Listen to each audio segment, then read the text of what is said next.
由浙江省科技厅、湖州市人民政府、安吉县人民政府承办。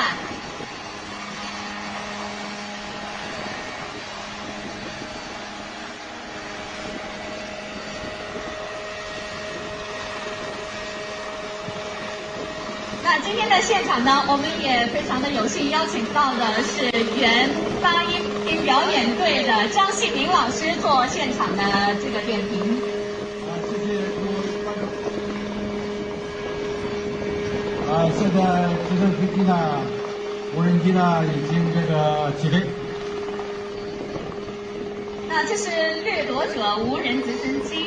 它是为中国无人直升机行业大载重级别的无人直升机的领航者之一，是由我们杭州星际低空直升机开发有限公司全自主研发的新型的无人机型。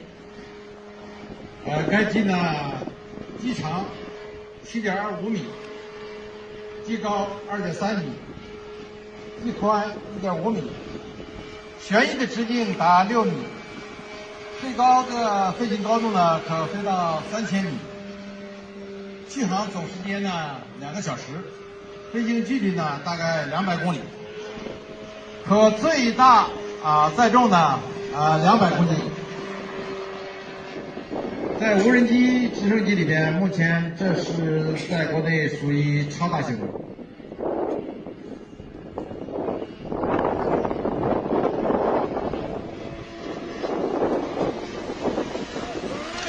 好。